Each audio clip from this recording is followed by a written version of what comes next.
You were told that a six-figure salary was the finish line, that you had made it. But for the majority of Americans earning $100,000 today, it just means that you're keeping your head above water. On paper, the economy is stronger than ever. In reality, the cost of living has climbed faster than paychecks ever could. To match the same middle-class life your parents could afford on a single income in 1985, you would now need about 62 weeks of work in a year. The middle class didn't disappear, it just started living on time it doesn't have.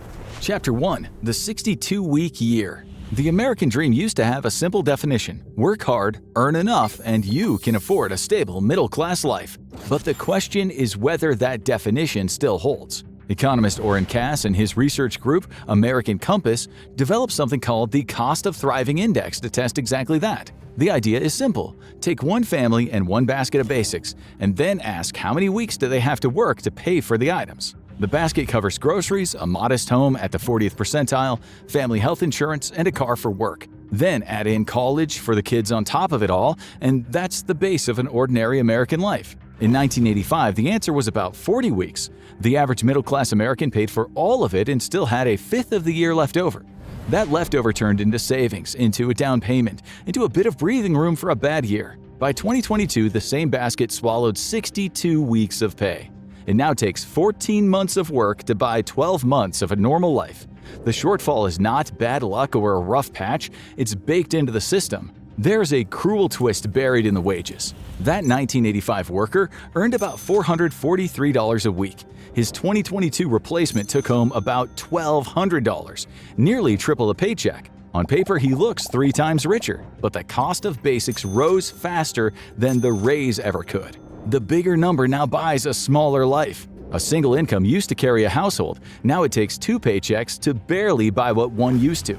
The American middle-class family added a whole second earner and stayed in the same place. So when a household looks fine, something is usually holding it up behind the scenes. It might be a second job, or overtime, or gig work after the kids are asleep, or a credit card filling in the gap. None of that is a choice anymore. It is how people survive.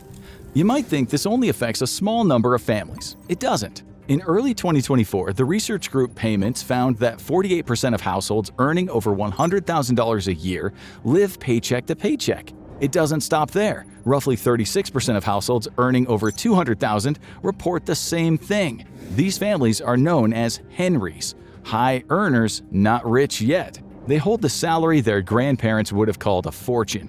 Behind it sits drained savings and a retirement fund that keeps sliding away.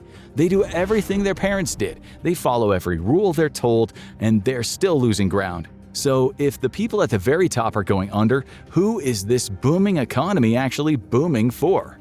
Chapter 2. The GDP Ghost. The booming part is not exactly a lie. The economy grew around 2% in 2025. Unemployment stayed low for a long stretch, and the S&P 500 kept hitting record highs. By those readings, everything looks healthy. The trouble is what's left out. Think about what actually matters. GDP tracks output, the total dollars of goods and services produced. It tells you how big the economy is, not how far your paycheck goes. Unemployment tracks whether you have a job, not whether that job lets you afford rent, food, or basic stability. Both are useful indicators, but neither answers the question that people actually live with. Does working full-time still cover a normal life?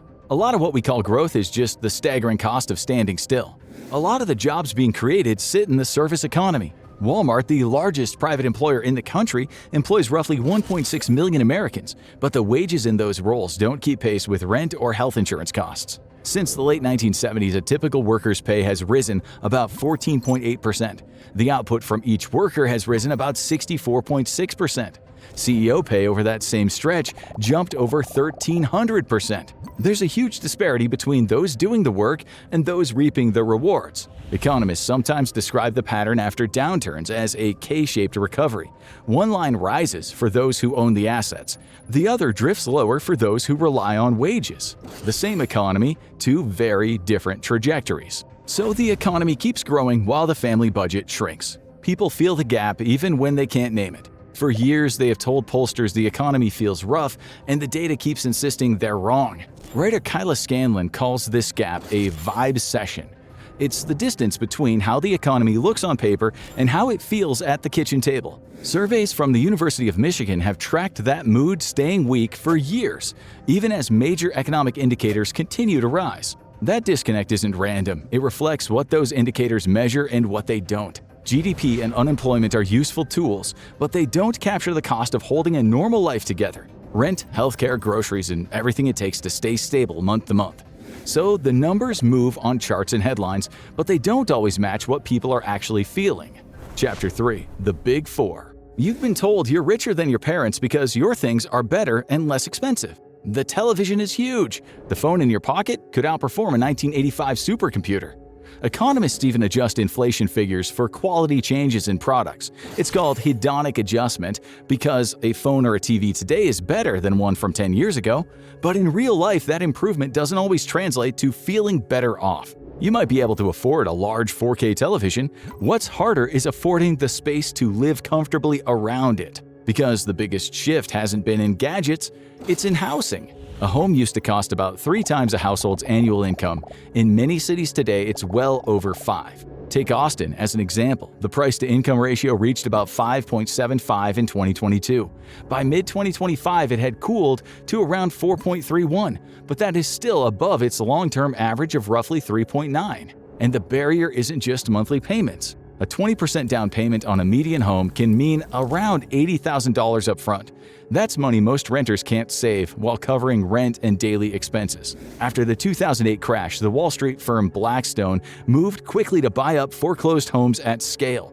It later built a company called Invitation Homes, which at its peak managed roughly 80,000 properties. Another major player, Progress Residential, grew to around 97,000 homes. In Atlanta, big investors at one point owned close to 25% of all single-family rentals. The starter home stopped being a place to live, and it became a return on someone else's money. Childcare is another drain on the middle class. The federal government calls childcare affordable at 7% of your income, a bar almost nobody clears. The average cost runs over $13,000 a year for a single child. For 2 kids, you are past $26,000, more than many Americans earn before taxes. In an expensive metro, 2 children in care can eat 30 to 40% of a $100,000 salary. In 45 states, it now costs more than the average mortgage. In 38, it runs higher than in-state college tuition. Then there's the problem of healthcare. In 2024, the average family plan was close to $25,600. By 2025, it was $27,000. Employees cover roughly $6,300 of that straight out of their paycheck. Over 5 years, those premiums jumped 24% while wages lagged behind. Most of the country can't get to work without a car either. By 2025, a new car payment cost around $750 a month.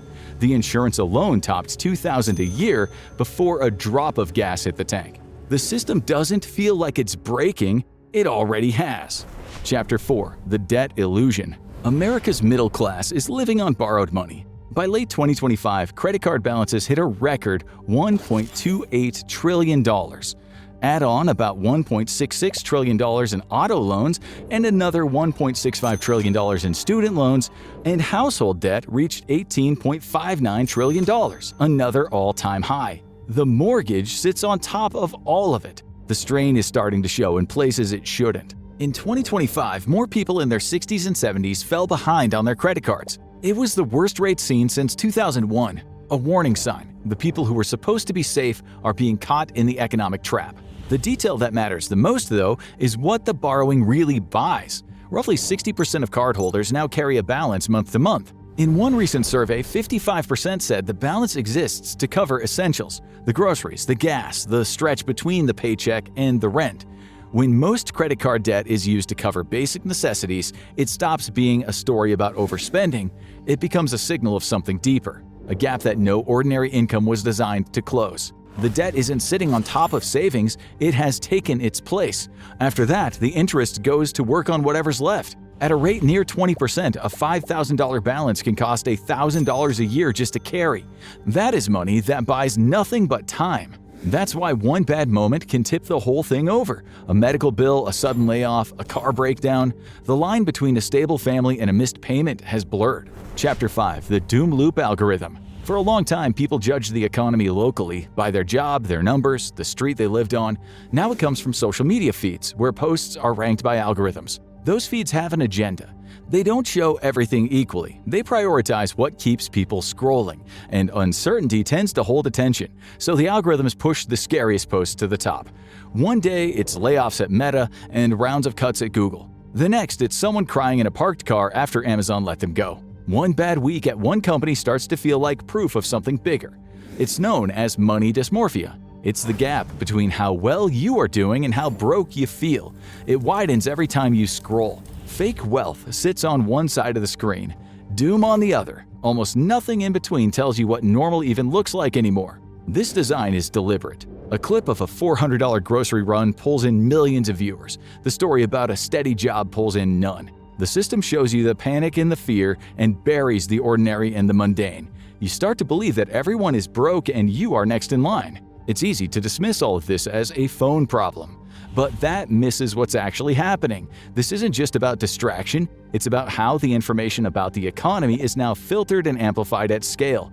Public perception of the economy often doesn't match individual financial reality. People can feel better or worse about conditions without their own income or bills changing. You can see it most clearly after elections. The same set of economic conditions is interpreted very differently depending on who's in office. The underlying numbers haven't shifted overnight, but the way they're talked about and felt often does. And even worse, it's a feedback loop. Confidence is not just a reading of the economy, it shapes the economy. When enough people brace for a crash, they stop spending, they delay their purchases, and they hoard what they have. The slowdown they feared starts to come true. The genuine cost pressure feeds the fear, and the fear feeds the content. The content blows it up larger, and at every turn, the platform takes its cut. The feed determines your mood, sells it, and then hands it back to you as news. And it all traces back to one place. Chapter 6: The Financialization of Survival. The things people need to live have increasingly been turned into assets that generate returns for someone else. Housing is the clearest example. It's no longer just shelter, it's also an investment that only works if prices keep rising. And rising prices means it becomes harder for the next person to afford it. Wall Street firms and big pension funds pour money into the housing market to fund someone's retirement. But it's not yours. College took the same path. Loan servicers like Sallie Mae and Navient collected on student debt for years.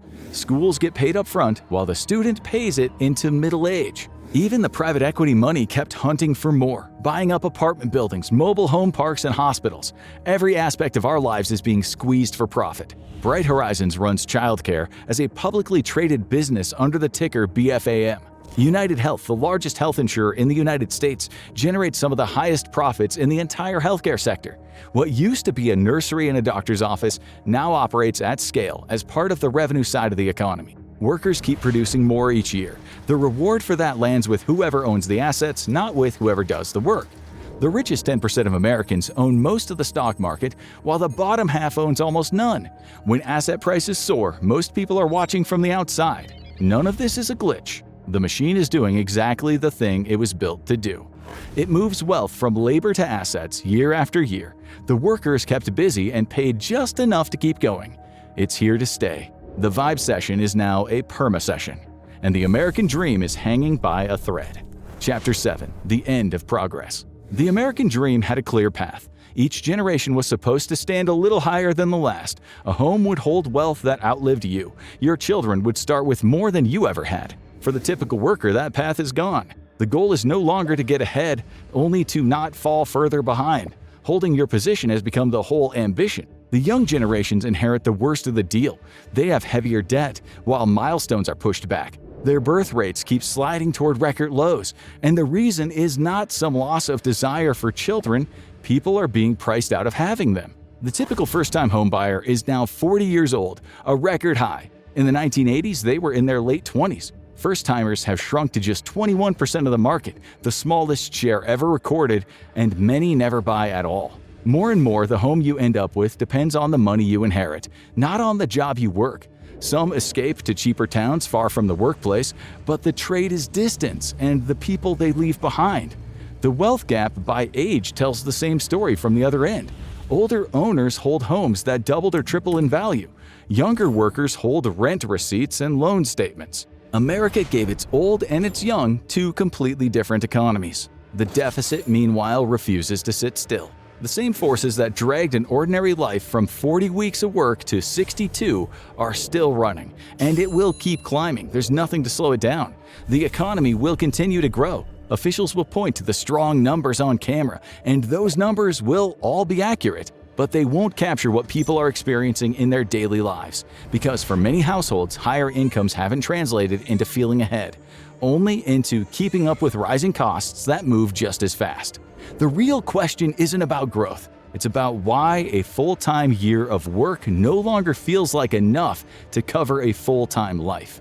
A huge share of housing and wealth in the US is still concentrated into one generation that built it under very different economic conditions.